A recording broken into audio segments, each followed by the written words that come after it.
are once again at the stunning table by Taro, where we are celebrating the Kargil's International Women's Day Festival. Sadly, this is the final day of a 4-part series, The Change Makers, but I am excited to take you through this journey with me today. This is Hi Online.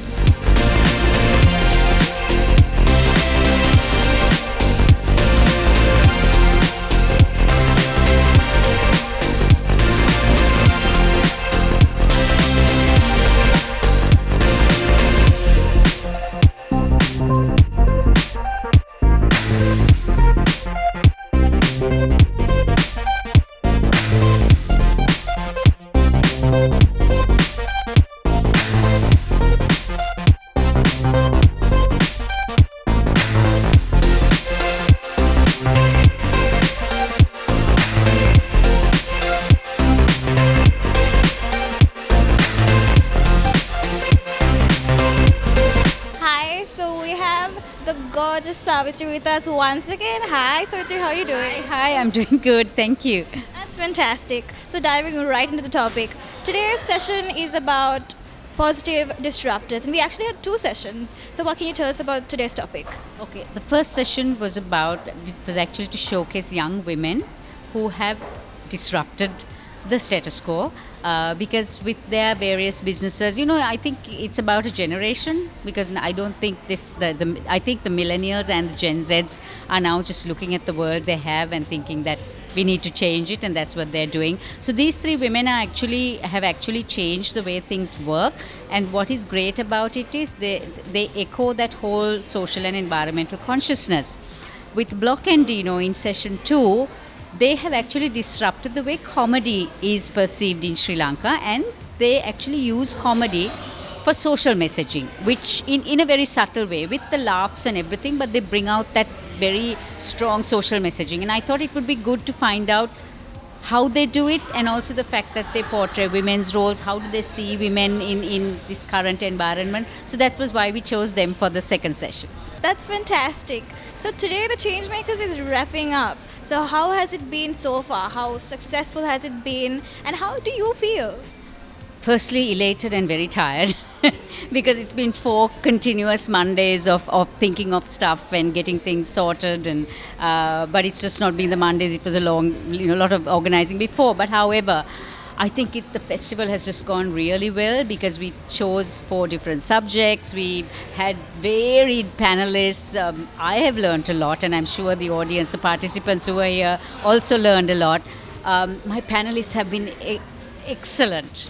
They've all just been out on top there, and I think the whole concept of the change makers worked. Yes, it has, definitely. And the sessions have been so enlightening. So, just teasing on the fact that is Changemaker was coming back next year. That's what we hope. I'm thinking about it, so is Mahika and Tharu. And hopefully we can take this annually and maybe have little bits and pieces along the year just to keep the interest going.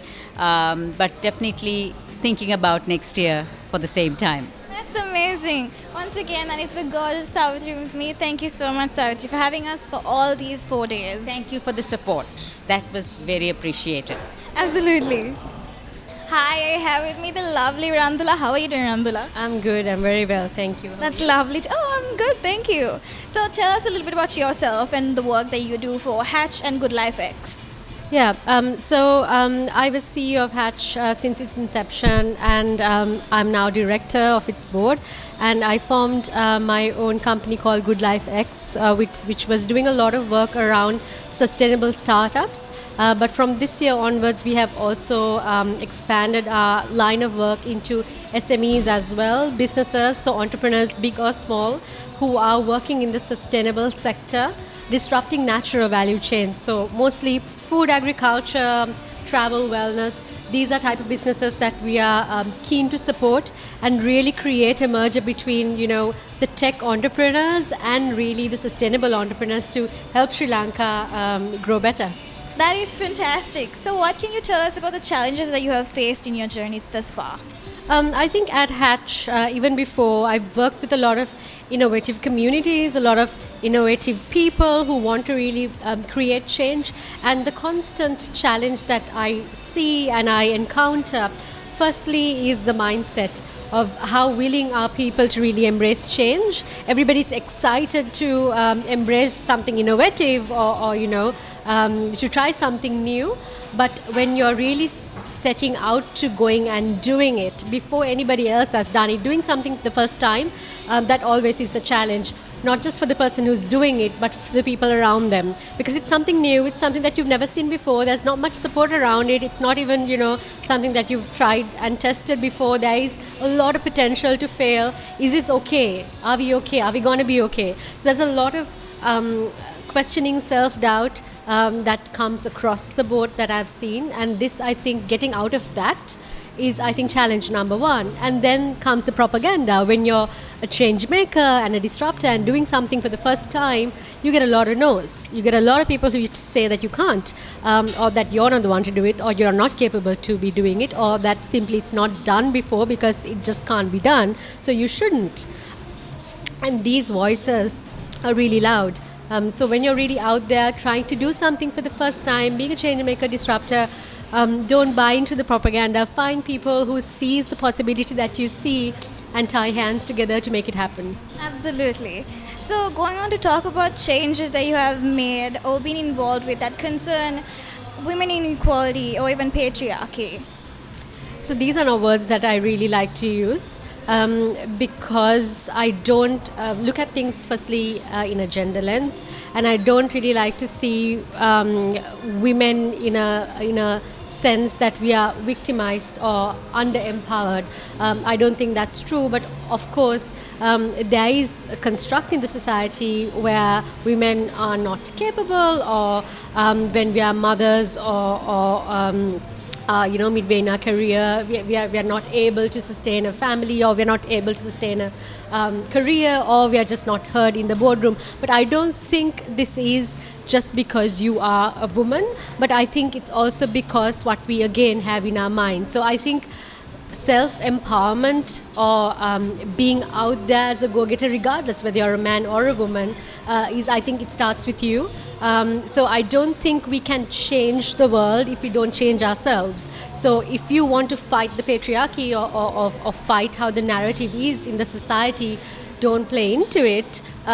Just go ahead and change it. And I don't think, since you use the word patriarchy, I don't think this is something that happens from men to women. I've encountered very many instances in life where women were the ones to break me more than men. So this is something that we, us women, as our own, sustain without even knowing it. Or if you're a girl, you shouldn't study so hard. There'll be nobody else to marry you. There won't be anybody to marry you. So these are things that our girls get told quite a bit. And do you really play into that narrative or not is not something that anybody else decides for you, but you for yourself.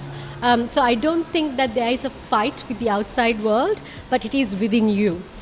So I think before you really try to change anybody else, you need to change and empower yourself of your individuality and be liberally individual and just go out there and do what you want to do. That is incredible. Again, I have with me Randula. Thank you so much, Randula. Thank you for having me. It's a pleasure. Hi, I have with me the beautiful Himali. Hi Himali, how are you doing? Good, thank you. How are you? I'm good, thank you. So tell us a little bit about Ape and about Collab. So Ape is the pioneer in creating a pre-loved ecosystem in Sri Lanka, and Collab is a business that's basically surrounded around building brands that people truly believe in. Alright, so why do you suppose you were invited to today's panel?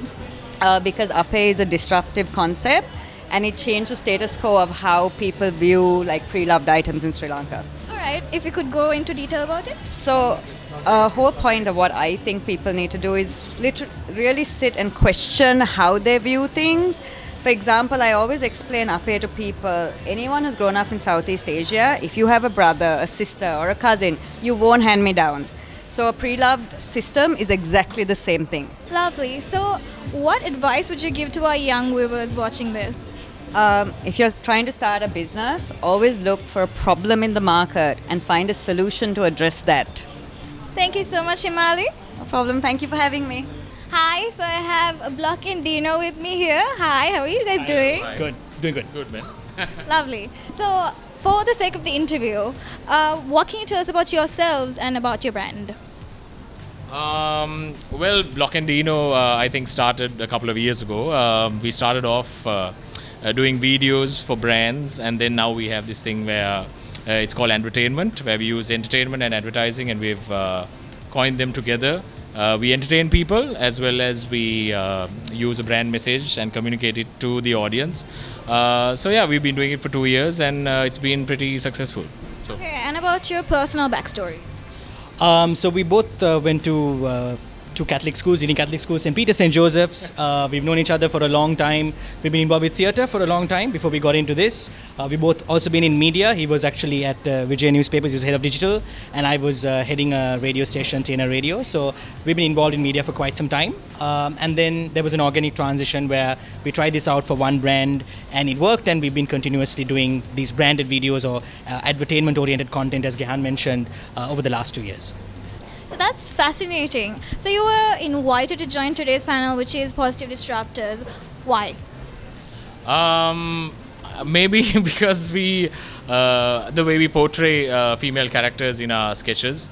I think we try to break stereotypes always when we do a sketch of ours. So maybe probably that's why. So yeah.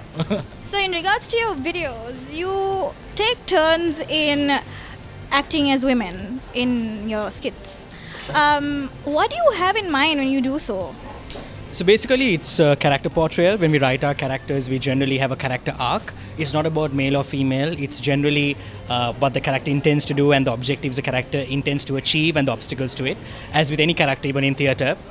So every story has an arc. It has peaks and valleys. And what we try to do is to be as honest to the character as possible, regardless of whether it's male or female. Yeah.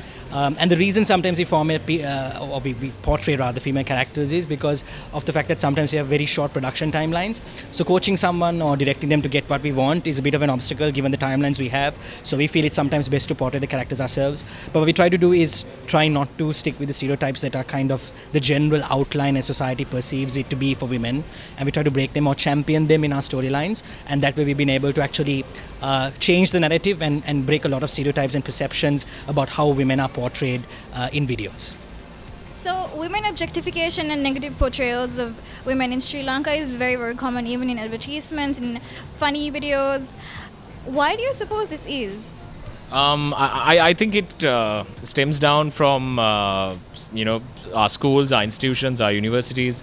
We are not taught. I think at the panel as well we mentioned this. We come from all boys schools. I come from an all boys school. So does Dino.